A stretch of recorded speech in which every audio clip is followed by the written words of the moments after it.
Вечерашната тема е малку специфична и знаете, во Македонија многу не се зборува за овие нешта. Дека е ненормално да се зборува за сите овие нешта и е една од многуте табу теми кои што во Македонија се присутни, а особено во оваа сфера на духовноста, каде што реално секој човек се соочува со порано или покасно во животот со оваа проблематика, дали на лична кожа на себе си тоа ќе го осети, или кај близок човек, сепак кога не знае каде да си го најде решението, страда, лута, оди на погрешни места и последиците од тоа прават уште поголем да биде проблемот. И затоа многу пати луѓето немаат информација и немаат увереност дека постои решение за нивниот проблем, без разлика дали проблемот е болка или болест физичка или психичка, без разлика дали е некоја друга параноја или состојба во семејството, во бракот, врз децата, сепак Господ има решение за секоја една ситуација. Во Евангелие по Лука 4 глава 40 и 41 стих вели: кога сонцето зајде, сите кои имаа болни од разни болести ги доведоа при него, при Исус, а тој ги положи рацете на секого од нив и ги исцели. И лоши духови излегуваа од мнозина и викаа велејќи: Ти си Божји син. А тој ги прекори и не им дозволуваше да зборуваат, зашто знаеа дека тој е Христос. Од овој стих забележуваме дека сите кои што имаа болни од разни болести ги доведоа при него, окей. Исус ги положи рацете на секого од нив и што направи, ги исцели. И сега во процесот на исцелување слушаме: и лоши духови излегуваа од мнозина и викаа велејќи: Ти си Божји син. А тој ги прекори и не им дозволуваше да зборуваат, зашто знаеа дека тој е Христос. И од овој стих можете да забележите дека многу од болестите кои што ги имаа луѓето, причината за тие болести е од лоши духови, односно демони кои што препознаваа дека Исус е Божјиот син. Значи болестите не доаѓаат од Господ. Дали се разбираме? Од кого доаѓаат болестите? И затоа Исус дојде да ја спроведе волјата на Отецот Небесен, да ги разруши делата на ѓаволот. Затоа ниту една болка или болест која што вие искусувате, било психички или физички, не треба да се примирувате со нејзе, бидејќи тоа не е благослов од Господ, туку е напад од ѓаволот, кој што нема да ти се покаже со рогови и со опашка, туку преку тие бестелесни, интелигентни ентитети или нечисти духови кои што ја спроведуваат деструктивната волја на сатаната. Дали треба со лук и босилок да се чистите од тоа? Не. Светена вода? Не. Крстови, бројанички, колци? Метли да ставате околу креветот? За самовили да не ве роварат на вечер, да не ве гмечат? Се разбира дека не, затоа што целата Библија пишува дека сите ние можеме и треба да го спроведуваме авторитетот во името на Господ Исус Христос против тие зли сили, како што пастор Николче ни прочита од Библијата. Значи, тие лоши духови прават состојба на страдание, на нешто кое што е спротивно на здравие. Значи, демоните не се пријатели, тоа се паразити или ентитети кои што предизвикуваат да вие бидете во состојба на истрошеност, изманипулираност, да бидете ставени на мака. И тоа не може да биде од Господов пратеник, од Господов ангел, туку доаѓа од паднат ангел кој што ја спроведува волјата на сатаната. Сега нема да зборуваме превише за демоништата и за тие сите ситуации, бидејќи има цел семинар, имаме и книга Ослободување од демоник, за само ослободување да си го практикувате. Меѓутоа, ќе се задржам на еден стих кој што го спомна, не знам колку го разбра присутните. Читам од Евангелие по Лука, повторно 11 глава овој пат, 24 до 26 стих, вели вака: кога еден зол дух, ова Исус зборува, кога еден зол дух ќе излезе од човекот, кај оди? Тој скита по запустени места во потрага по спокојство кое него наоѓа. И тогаш ќе си рече: да се вратам јас во моето претходно живеалиште. При враќањето забележува дека неговиот поранешен дом е исчистен и уреден. Па оди и доведува уште 7 духови полоши од себе, со кои се враќа и се населува таму, така што состојбата на човекот сега му е полоша од претходната. И да речеме, доаѓа една особа и вика: пасторе, ослободи ме од демоните, ела тука. И сега се молиме, бркаме демони, он плука, повраќа тука, лом се прави, се чисти. Ајде со Господ напред, готово. Го ослободи Господ како во Библијата. И сме го виделе тоа на пракса. Меѓутоа, тој што заминал од него,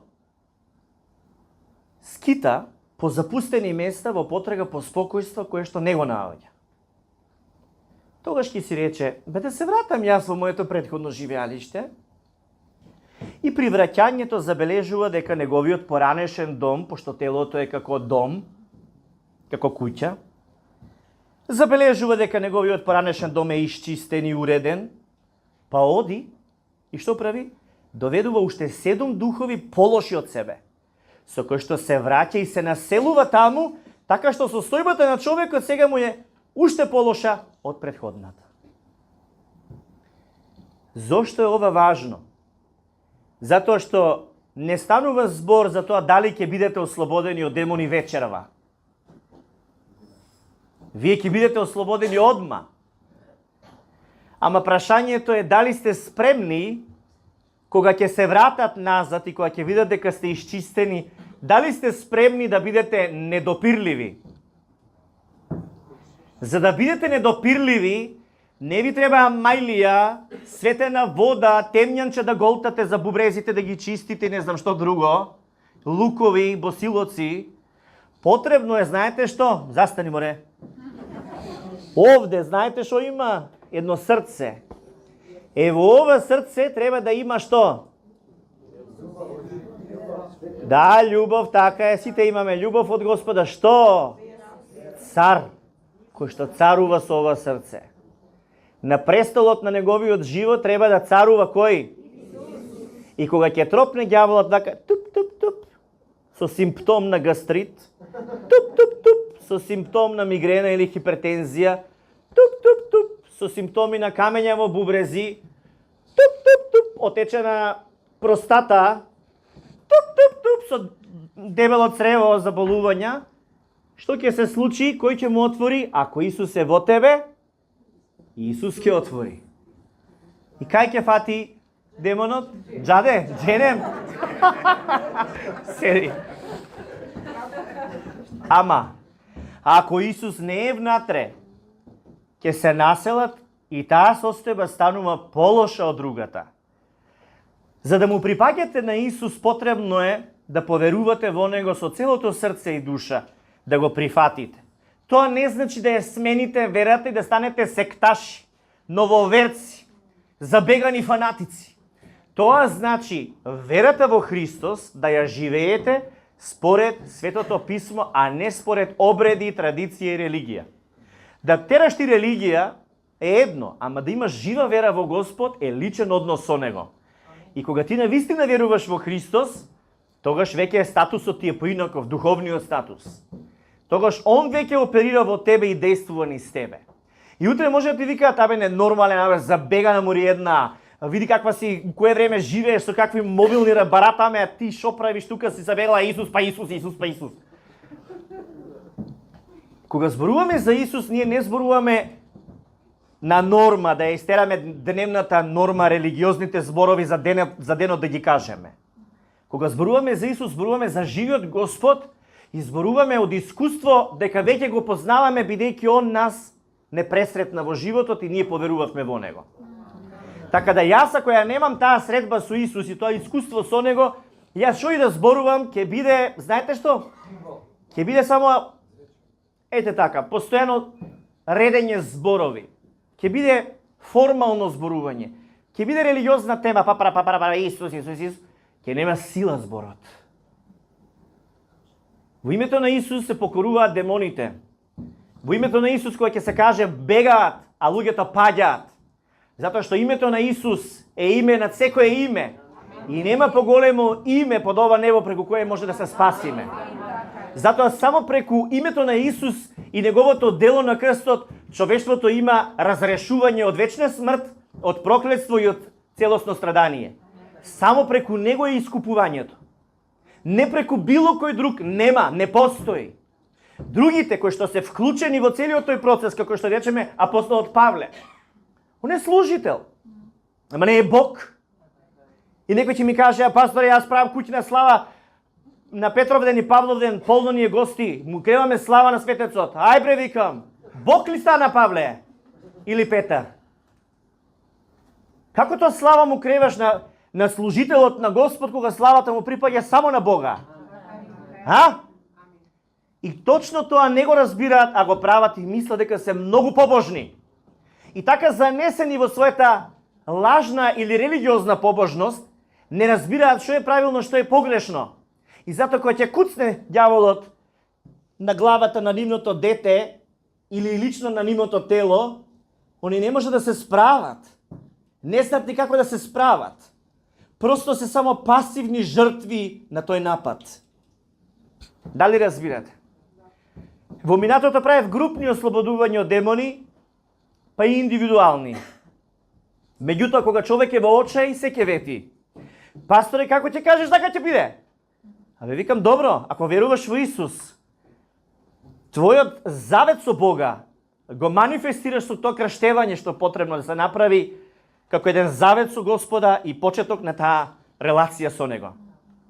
Не како правило, туку како став и избор. Ама викам, ако ти не се ни крстиш, ако ти немаш таква вистинска релација со Господа, што ќе се случува понатаму, знаеш ли, објаснувам за овие 7 полоши духови дека ќе стане и полошо состојбата. Нема проблем, како ќе кажеш, така ќе биде само помош едно друго. И навистина помошта стигнува на време. Луѓето се учтиви, послушни, спремни за акција, се дори им треба помош. Ја добиваат. По извесен период и по неколку месеци ги нема. Ги нема. Се што рекле, го погазиле. На чија штета? На моја? Никако. На своја штета. Ке поминат неколку години. Истите се враќаат со двојно поголеми проблеми и ситуации. Пасторе, тогаш ми помогна, не те послушав, помагај сега. Викам, добро, ќе помогнам, ама овој пат со совети и со семинари и со обука, да сватиш дека ти си одговорен за својата духовна состојба и за она што Господ ти го дал. Ако до сега беше неодговорен, а јас действував, сега, ако сакаш да ти биде помогнато, стани си сам одговорен за твојата духовна состојба и ќе ти биде полесно. И пак ќе ти биде помогнато.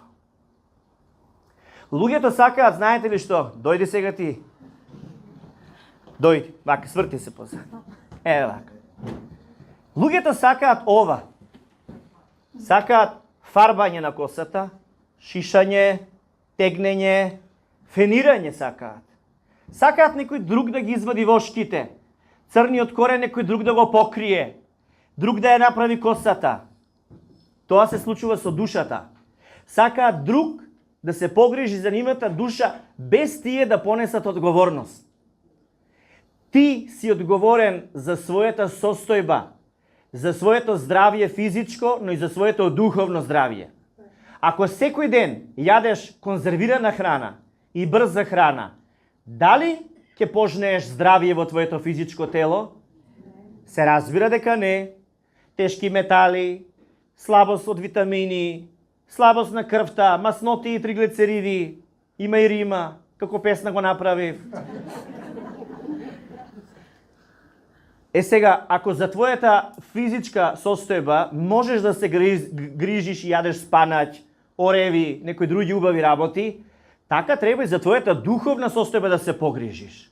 И тоа не е да отидеш кај Отецот и да се исповедаш, да ти даде лепче и винце за приче за наградот и многу поспеше 40 дена се испостиде. Не зборувам за тоа.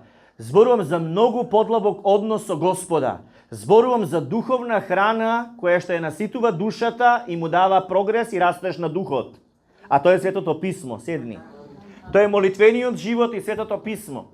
Ти сам си одговорен дали ќе се храниш со порнофилмови или со безобразни филмови на телевизија, со документарци, со вести, со различни ситуации што се дешаваат, или ќе се храниш со чиста духовна храна. Она што се храниш, тоа стануваш. Не секој може да му се случи да се сгреши и да биде во момент на слабост. Но ако си падна доле и стреси ги колената, погледни кон Господ, стани и врати се на Светото Писмо и направи од пат. Значи, кој е одговорен за состојбата, за својата духовна состојба? Пасторот? Како не? Жена ти, мажот ти, мајка ти, татко ти, кој е одговорен? Ама млад сум, пасторе, да си поживеам по дискотеките едно друго, после кога ќе подостарам, ќе се обратам на Господа и ќе дојдам во црква. Така ли треба? Се разбира дека не. Не треба да учите преку болнички кревет. Не треба да учите како да се заштитите духовно и како духовно да ојачате од моментот кога ќе ослабете или кога ќе искусите некое страдание. На време тоа се учи, на време го слушате ова што вечерва го слушате.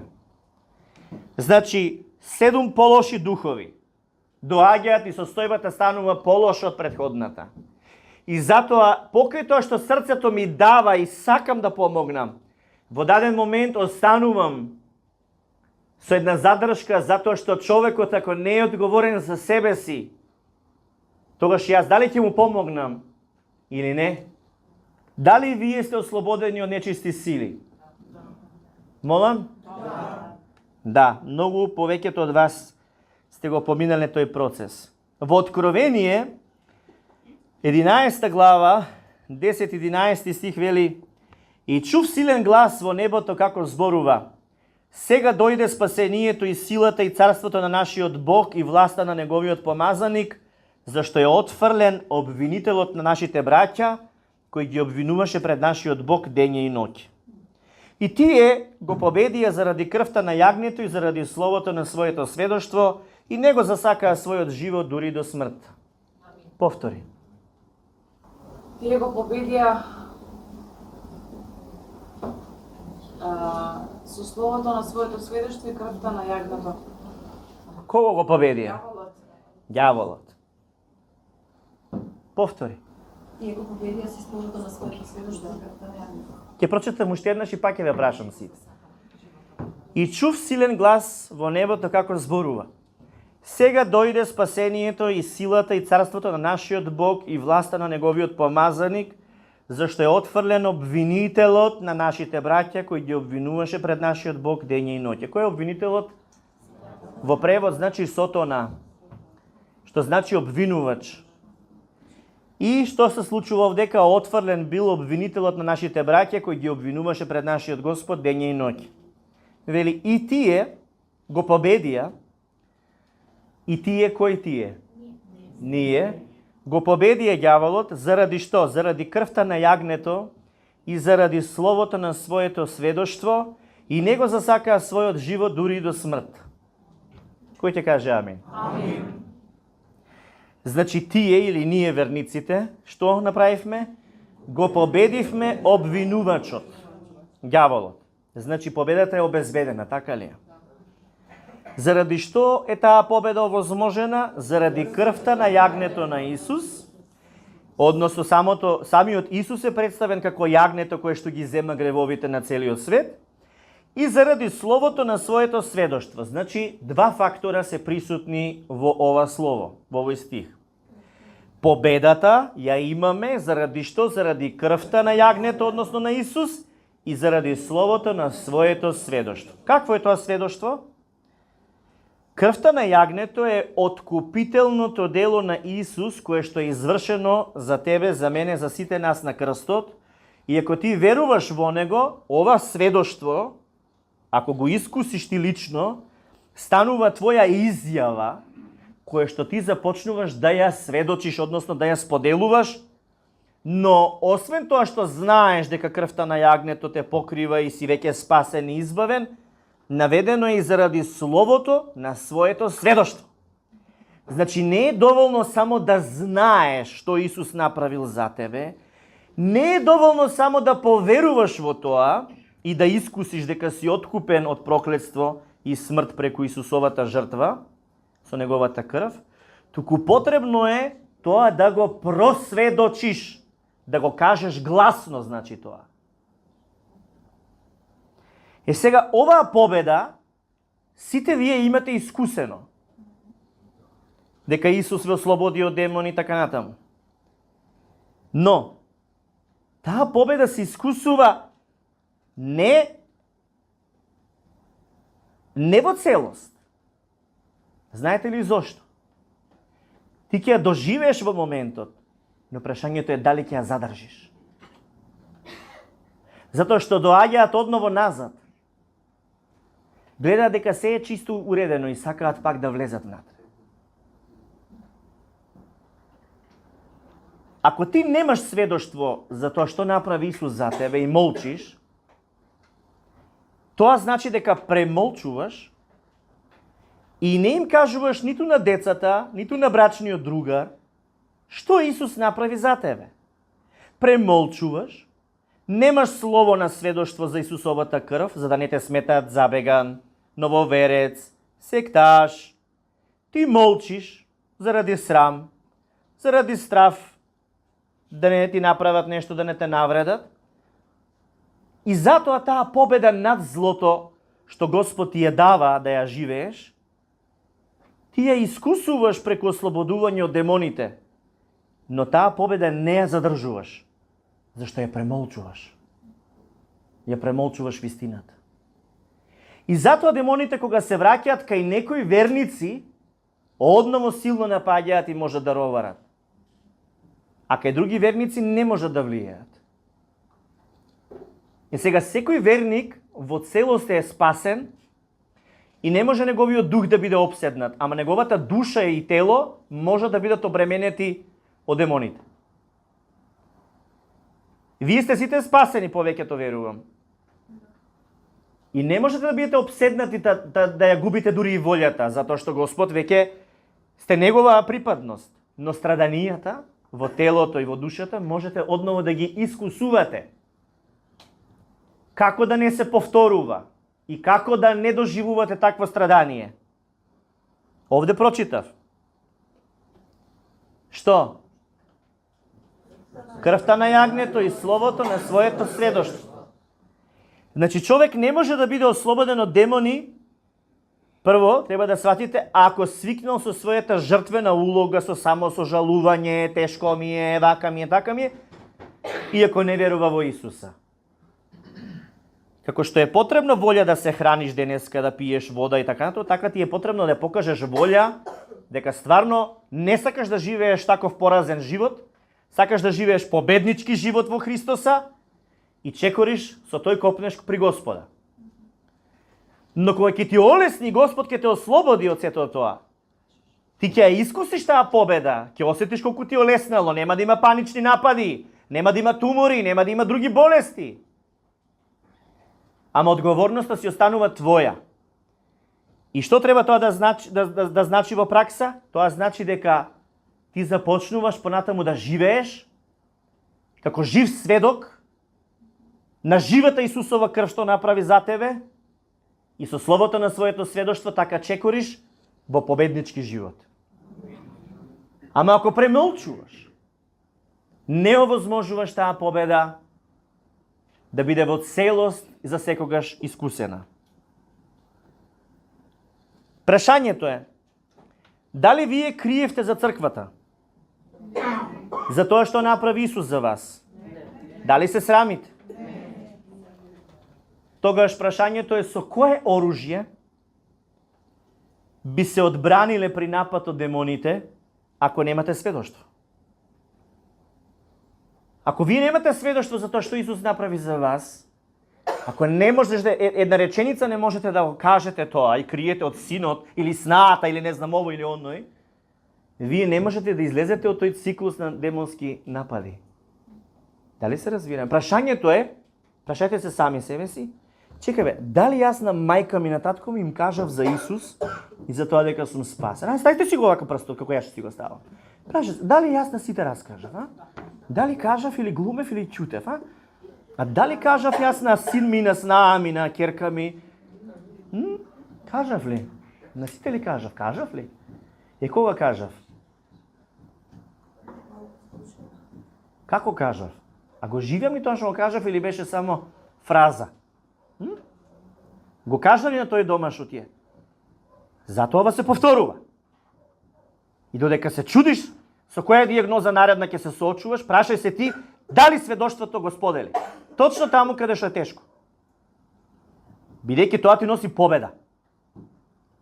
А ако сакаш таква победа да доживеат и твоите деца, и да имаат бебе, и да имаат други развои и успеси, потребно е словото на твоето сведоштво да го кажеш. Затоа е важно да разберете дека вашето почесто раскажување за тоа како Исус ве спасил, како ве исцелил и ослободил од демони преку служители во црквата благовест, не мора моето име да го кажувате, да ме кревате мене, да ме издигате, ја не патам од тоа. Важно е да го прославите Исус и да кажете каде. Не можеш да кажеш бев у црква и ме ослободил од демони, затоа што оние цркви ја нема таа пракса. Така да можете слободно да објасните на луѓето како сте били ослободени и тоа вас ви овозможува таа победа што сте искусиле да ја задржите, бидејќи тоа сведоштво е впрочем и ваша заштита. Нели е така? И сега сум забележал ја од праксата дека луѓе кои што доаѓаат во црквата и после се заминуваат и некијат очи да ми видат, знаете ли што се случува? Најпрво се духовно умртвени, па потоа се заминуваат. А кога се духовно мртви? Кога не може да зборуваат. Мртов човек не зборува. Мртов човек зборува ли? Па сега видите, вие имате уста. Ама ви дали зборувате за Исус? Ако не зборувате, тогаш сте мртви духовно. И тогаш од мртов човек што се очекува освен распаѓање, атрофија, заминување, пропаѓање. И затоа се заминуваат. Се откинува, од целото тело се откинува еден орган, паѓа доле и скапува. Затоа што веќе умрел. Разбирате? Значи не секогаш проклетството или непокајаниот греф е главен фактор за напад од демони. Туку и криењето, односно премолчувањето на вашето сведоштво, кое или не го кажувате искрено во целата вистина, или пак го модифицирате да е лесно за ушите на слушателите. И тоа е фактор. Само сакам да ви кажам дека на сите нас ни е даден повикот да се посведочиме за Исус, но еве денеска откривате дека тоа вас ви носи уште поголема полза. Така да Бог не сака да се криеме, да сме плашливци. Не сака да правиме компромис со светот во однос на вистината што нас не ослободи.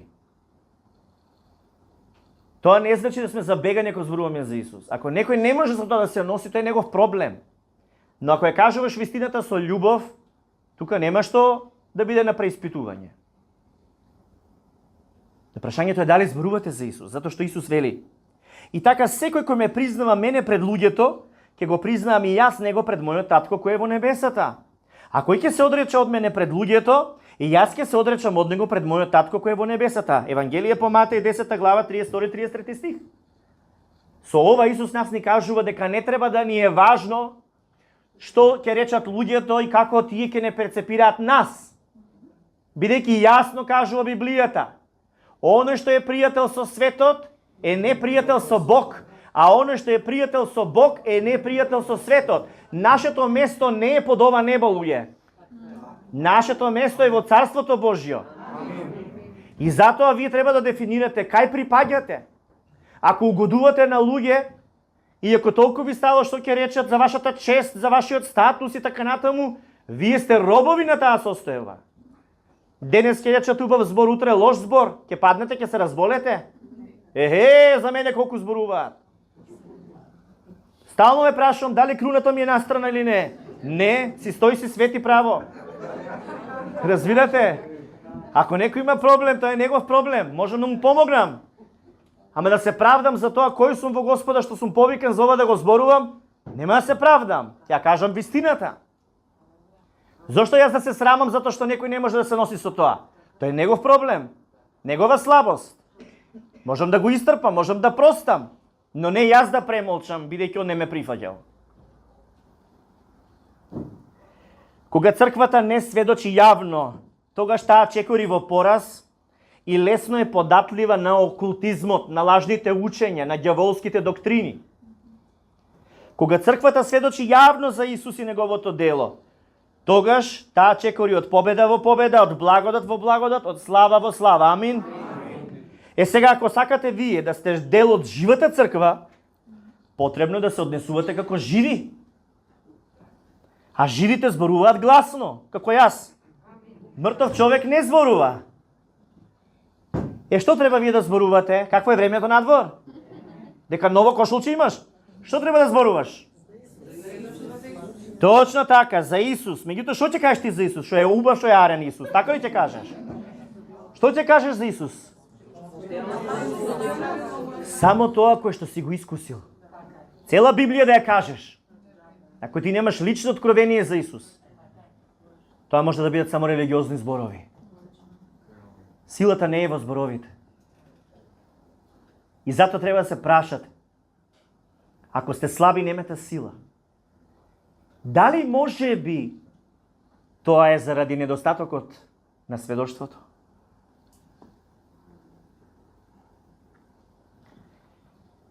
Ако ви е тешко да сведочите за Исус, ќе ви кажам која е диагнозата. Ако се срамите, ако така одложувате, ако не се, тоа значи дека немате преобразен ум. Си стоите на старото, исчистени сте поверувале во Исус, ама процесот на преобразбата на умот не сте го дозволиле да се случува од страна на Светиот Дух и Словото Божјо. Сте си останале исти, со истиот менталитет. Дали разбирате? Зошто тоа е лошо? Затоа што сатанските идеи, кои што се идеи за распад, за похотност, за лакомост, алчност, и идеи кои што се погрешни верувања, дека животот е тежок, дека е нормално да се старее и дека уште понормално е да се умре, тоа се погрешни верувања. Сите тие, ако не ви е преобразен умот, одново ќе ве глочкаат внатре во мозокот, во умот, и вие одново ќе се навраќате и ќе ги прифаќате тие погрешни верувања кои што ќе стануваат како ваша реалност. Така да, Словото нас ни вели, во 2 Коринтијани 10 глава, вели, ние сме од крв и месо, ама не војуваме со телесни и световни методи. Не сме вооружени со човечки оружја, туку со моќните Божји оружја. Со нив ги уриваме сатанските упоришта. Упоришта што значи крепости, замоци, тврдини. И вели, и ги соборуваме сите зли мудрувања и се друго што ги попречува луѓето да го запознаат Бога. Ја поразуваме секоја бунтовна човечка мисла. Која е таа бунтовна човечка мисла? Господ нема. Може има нешто, некоја сила горе. Тоа е бунтовничка мисла. Разбирате? Такви бунтовнички мисли се од типот Господ ти вика, не плаши се. Ти давам живот во изобилие. А бунтовничката мисла вика, тешко е да се живее, секој ден е неизвестно. Не знаеш што ќе се случи до вечер. Нема, оскудација. Сега има, утре уште нема. Се кренаа цените. Се одмрзнаа цените. Леле, сега готово отидовме. Готово се трпи глад, само за сметки да платим. Што ќе јадеме тоа оризот? Тоа е бунтовна мисла. Тоа не е мисла од Господ. Тоа не е мисла од Светото писмо. Тоа е мисла од светот. Тоа е мисла од ѓаволот. И ако немате преобразувачки процес на вашиот ум, тие мисли во вас ќе направат менталитет на роб. И можеш да облечеш најскапи облеки, најмодерни, ама ти ќе си бидеш роб. Ќе се смееш вака фино лепо, ќе глумиш. Ќе ти дадат можеби негде Оскар. Меѓутоа длабоко во душата ќе плачеш и ќе страдаш. Бидејќи ти нема да осетиш што е духовен мир и што значи навистина живот благословен во изобилие од Господа. Така да, Словото Божјо ги соборува тие зли мудрувања, тие бунтовни мисли или погрешни концепции на размислување. Ги руши, ги топи од нас и ни дава една друга слика да видиме. Да видиме онаа слика што Господ ни ја прикажува за нас. Он вели, јас имам совршени замисли за вас. Замисли за што? За добро, иднина и надеж. Амин. Така да Господ сака тоа да ни го прикаже. Како ќе ти го прикаже ако твојот екран ментален е зафатен со Хичкок сценарија на хорор филмови? И постојано размислуваш, леле, и постојано чекаш нешто лошо да се случи. Затоа треба да имаш процес на преобразба на умот. И тоа го возможува Светиот Дух, преку Светото Писмо, кој што внатре го менува менталитетот и ти дава да гледаш од Божја перспектива и кон себе, и кон животот, и кон луѓето околу тебе. Затоа треба да се чита Свето Писмо. Вели, нашето оружје не е телесно, туку имаме Божјо оружје. И кој е тоа оружје? Така е, меѓутоа кое што ти го сведочиш со крвта на јагнето и со словото на своето сведоштво. И може ке се речеш, толку години вака живеевме, сега наеднаш слушаме нешто друго, требало да живееме, ами бабите, дедовците у црквите кога одеа, вака беше, така беше. И така анализирај си. Анализирај си колку бебиња им умираа, анализирај си какви војни претрпеа, низ што какво страдање поминаа, кое што беше одлика на непознавањето на живиот Господ. И беа поробени од незнаење, Библијата вика, мојот народ гине од незнаење. Еве го знаењето кое што го слушате, кое што Господ сака да го изслушате, да го примите и да земете решение. Какво решение? За твојот живот. Како ќе живееш понатака? Затоа што не е проблемот само да се тргнат демоните. Тоа се како вошти, како од косата. Ќе ги чистиш и гнидите. Ама нема гаранција дека нема да се вратат. Единствена гаранција е нон-стоп да ставаш бубакил. А кој е тој бубакил во духовен аспект? Така е. Кој што е многу повише од бубакил. Разбирате? Римјани 12 глава 2 стих вели: немојте да се прилагодувате со овој свет, туку преобразувајте се преку обновувањето на вашиот ум, за да можете да ја дознаете која е добрата, угодна и совршена Божја волја. Амин. Значи, преобразен или обновен ум е спротивно од страв, спротивно од страданија, спротивно од сето она што е негативно. А доколку некој од вас се соочува со негативни фактори околу себе, од брачен другар кој што не го разбира, од колеги кои што се цинични и кои што потценуваат, или од некакви други притисоци, Исус има одговори за тоа. Читам од Матеј 5 глава, 11 стих натаму. Блажени сте, вели Исус, кога ќе ве навредуваат и гонат и говорат лажно против вас секакви лоши зборови заради мене. Радувајте се и веселете се, зашто голема е вашата награда на небесата, зашто така ги гонеа пророците кои беа пред вас. Вие сте солта на земјата, но ако солта стане блуткава, со што ќе се осоли? Веќе нема сила за ништо, освен да биде фрлена надвор и луѓето да ја изгазат. Вие сте светлината на светот. Град кој лежи на рит не може да се скрие, ниту се пали светило за да се стави под житно мерило, туку на светилник и им свети на сите кои се во куќата. Така нека свети вашата светлина пред луѓето, за да ги видат вашите добри дела и да го прослават вашиот татко кој е во небесата. Амин. Значи, овде е благословот кажано од Господ дека е врз нас, особено кога сме прогонувани и навредувани заради Исус. Значи, што и да се случува, ништо не треба да не стави во инертна, пасивна состојба и да го негираме или да се откажеме од крвта на јагнето и словото на своето сведоштво. Сведоштво кое што зборува за тоа како Исус те откупи. Сведоштво за тоа како Исус те исцели. Сведоштво за тоа како Он ти го промени животот. Може би ќе си речеш, ама па може не ги осеќам сите бенефити. Може би кога ќе ги исполни Господ сите благослови, па ќе сведочам.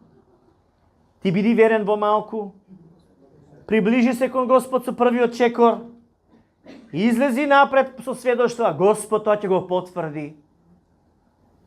Дали разбирате? Така да победата, ете од каде доаѓа. Заради крвта на јагнето и словото на своето сведоштво. Ако не искусуваш победа над демоните и постојано се повторува циклусот, не е прашање скриени од грев што не е исповедан. Во прашање е како сведочиш и дали сведочиш. Дали тоа што го сведочиш е религијата и законот од Стариот Завет или благодата на Господ која што се изрази врз тебе преку спасението, исцелението и ослободувањето во името на Господ Исус Христос. Тоа е една работа и втора работа, дали премолчуваш? Може ќе кажеш не, на кого да сведочам, само една комшика имам. И таму на тезгата на пазарот стално што купувам пиперки. Фина женичката. На тие двајца ли да им сведочам? На тие двајца. На тие двајца, почни ти со двајца, па ќе бидат 20. Разбирате ли? Ама е важно да се сведочи. Луѓе, знаете ли што значи да му сведочиш на некого дека Господ го сака? Тоа значи лек за душата. На ова време на диазепами, потребен е вистинскиот лек за душата, што не е опијат, туку е вистина што ослободува од секоја заблуда, од секој кошмар, од секоја агонија, а тоа е Евангелието Божјо за Исус Христос и Господовата благодат. Ако вие спасените не сведочите, тогаш кој ќе сведочи? Тоа Евангелие апостолот Павле прво го почна од овде, од оваа земја да го сведочи од Македонија. Така дојде низ Европа, па и цел свет. И сега дојде време одново од оваа земја да почнат промени. Дали е време за тие промени? Таа промена од кого почнува? Од нас. Халелуја! Знаете дека демоните влегуваат преку уста и излегуваат преку уста, така? Кој знае? Ако читате Библија ќе знаете, влегуваат преку уста, излегуваат преку уста, се дерат, се вика и така натаму. Меѓутоа не секогаш тие секако на екзорцизмите по филмовите што ги гледате, некогаш се и така, меѓутоа не стално. Некогаш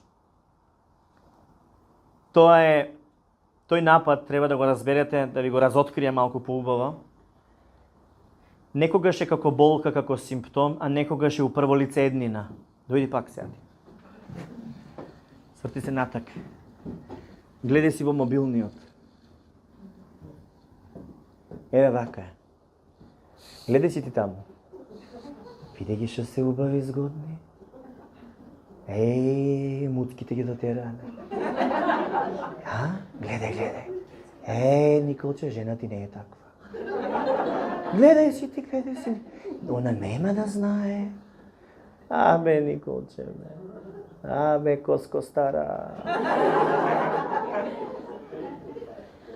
И ти си викаш, нема шанси во да е демон. И јас сум сила. Сваќате?